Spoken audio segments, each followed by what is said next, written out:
विद्वान का ईमानदार होना जरूरी है। जो हमें सब देने वाले हैं ये अपने आप अपने नाम के लिए इन्होंने हरिजन नहीं लगाया। हमें बोलते हरिजन, हरि की संतान। तो आप किसकी संतान हो? आप भी तो हरि की संतान हो, फिर आप क्यों नहीं लगाते भाई? दलित मसीहा नहीं, सर्व समाज के मसीहा हैं। बाबा साहब ने हम सभी समाज को एक ऐसी सीख दी है, हमको आपस में बैठने की स्वतंत्रता की और आपसी भाईचारे की समाज तक इसमें तो बाबा साहब ने ही दी। तो एक दर्जन पे बिठाने का काम किसने किया है तो वो बाबा साहब ने ही किया। यही आदर्श है कि आप जो कुछ भी बनो, अगर इंसान नहीं बने तो कुछ भी नहीं बने। आप इंसान बन गए तो आज मेरे कभी समझोगे। बाबूलाल जी भाई साहब, आपसे मेरा निवेदन है कि आप नगर परिषद की प्रथम मीटिंग के अंदर बाबा साहब की भव्य मूर्ति का आप आइए। हम सभी भारतीय जनता पार्टी के पार्षद आपके साथ कदम से कदम मिला के साथ आएंगे और ऐसी मूर्ति लगाएंगे कि पूरा राजस्थान देखे कि शिलांगढ़ के अंदर बाबा साहब की भव्य प्रतिमा का अनावरण। हम लोग ही नहीं करेंगे तो फिर करेगा कौन? खलबली न्यूज चैनल में आपका हार्दिक स्वागत है। आज सुजानगढ़ में काफ़ी जगह डॉक्टर भीमराव अंबेडकर जयंती के समारोह का आयोजन किया गया, जिसमें भीमसेना द्वारा वाल्मीकि बस्ती, रेगर बस्ती में रैली के माध्यम से आयोजन किया गया। वह गांधी चौक में डॉक्टर भीमराव अंबेडकर सेवा समिति द्वारा सभा का आयोजन किया गया और रात्रि में रेगर बस्ती के अंदर भी प्रतिभा सम्मान समारोह किया गया। गांधी चौक में आयोजित सभा को संबोधित मनोज मेघवाल, संतोष मेघवाल, प्रधान विदासर, BL भाटी, राजेंद्र नायक, पुषाराम गोदारा, बाबूलाल कुलदीप, गणेश मंडावरिया, आदिश गोरी, बीजू ढेनवाल, राजेश लोहिया, श्यामजी गोयल, गंगाधर लाखन, हंसराज मीणा आदि लोगों ने उद्बोधन दिया। समिति के अध्यक्ष सुरजाराम डाबरिया ने तहसील मुख्यालय पर डॉक्टर भीमराव अंबेडकर की मूर्ति लगाने की मांग की, जिसमें मनोज मेघवाल द्वारा मूर्ति लगाने को लेकर विचार किए जाने को कहा।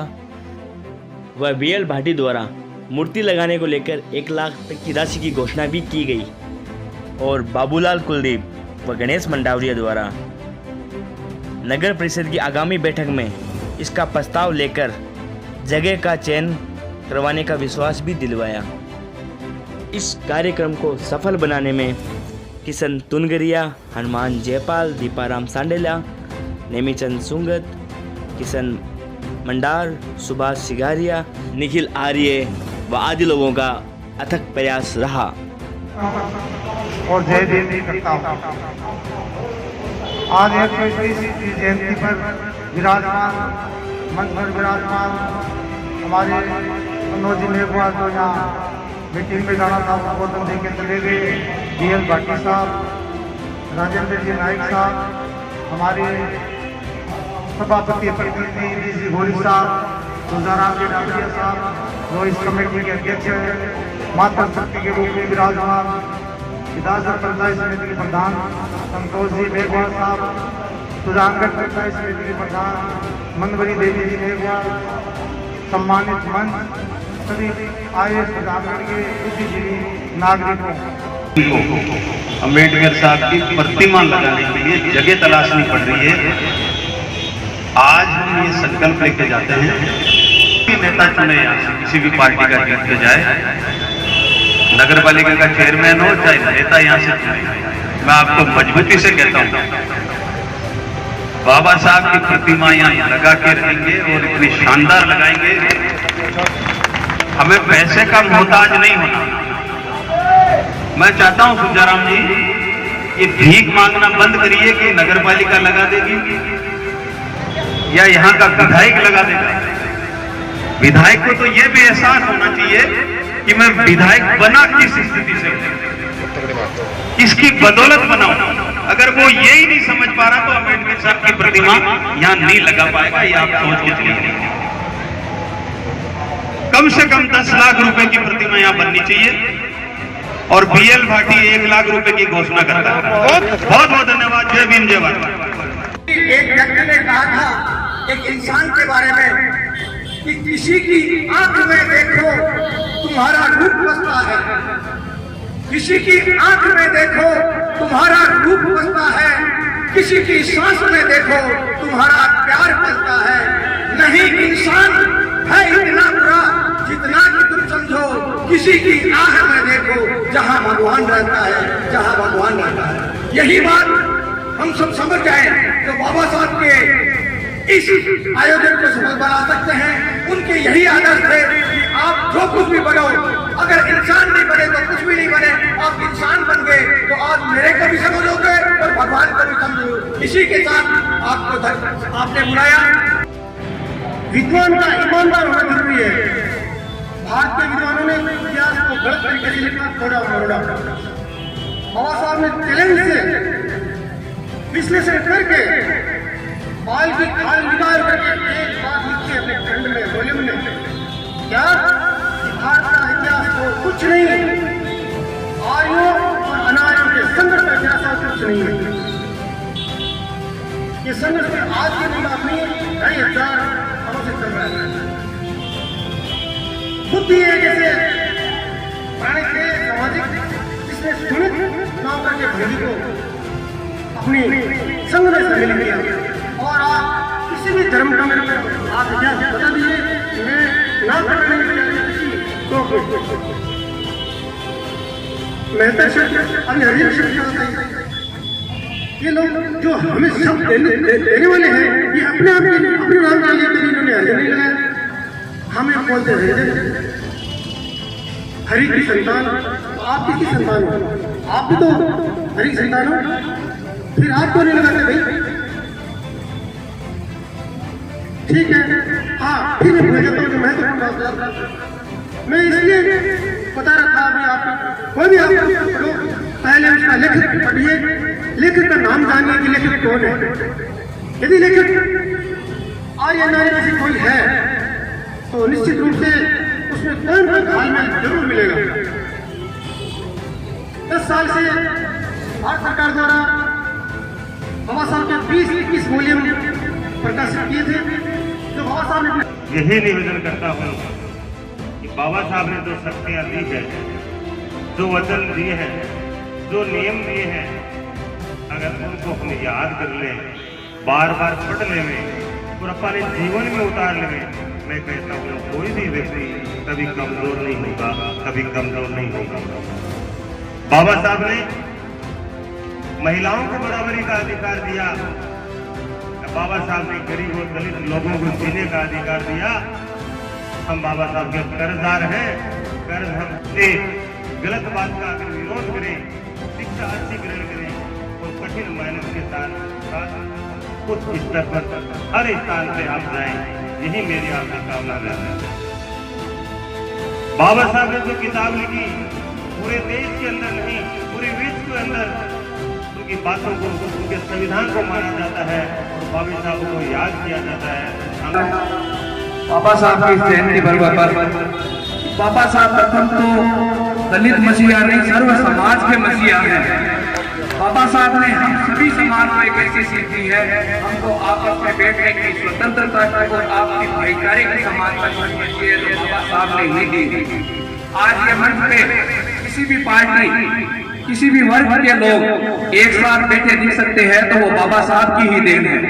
ठीक है, नेताओं की कुछ कमजोरी होती है, वो बोलने में ज्यादा विश्वास रखते हैं, सुनने में कम रखते हैं, बोल बोल के रवाना हो जाती है, अलग बात है, अभी बिजी शेड्यूल चल रहा है। लेकिन हम सबको एक दांतन पे बिठाने का काम किसने किया है तो वो बाबा साहब ने ही किया। बाबा साहब जैसा व्यक्ति, महापुरुष, युगों युगों से अगर कभी जन्म लेता है तो वो हिंदुस्तान की धरती पे ही जन्म लिया, यह भी हमारा सौभाग्य है। बाबा साहब एक ही बात में जोर देते थे, शिक्षा शिक्षा शिक्षा।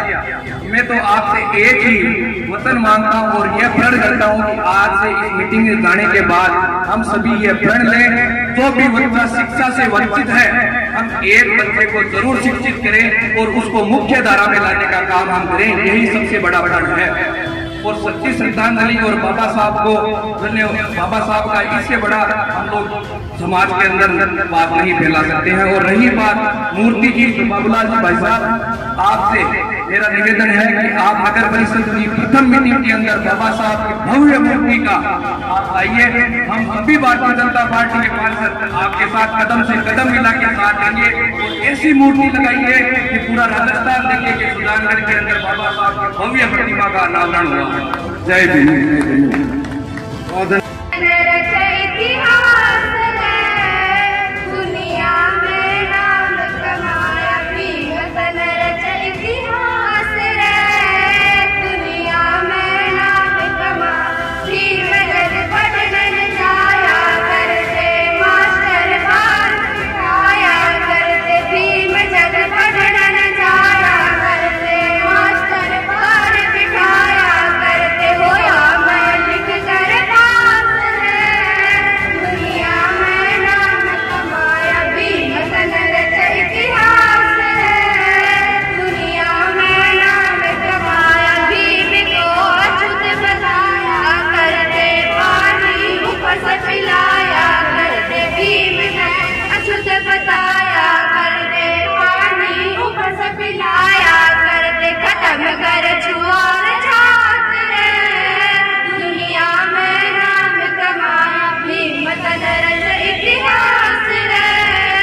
हार्दिक शुभकामनाएं। मैं हृदय से आभार व्यक्त करता हूं सुजानगढ़ के अम्बेडकर सेवा समिति का, जिसने कोरोना की गाइडलाइन का पालन करते हुए आज अम्बेडकर जयंती का यह कार्यक्रम मनाया है। मंच से जो ये खासकर जो ये संख्या की लेकर जो बात चल रही है उनको मैं अवगत करा दूं कि प्रशासन द्वारा हमें लिमिट आदमियों की संख्या जुटाने के लिए हमें आदेश मिला था, इसलिए हमने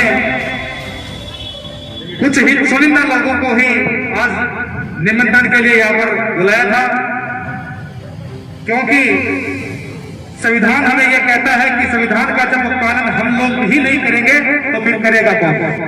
इसलिए मैं अम्बेडकर सेवा समिति का एक बार पुनः हृदय से धन्यवाद देता हूं कि आपने अम्बेडकर जयंती का यह कार्यक्रम किया, उसके लिए बहुत बहुत हृदय से आभार, हार्दिक अभिनंदन। जय हिंद, जय भारत। धन्यवाद राकेश जी।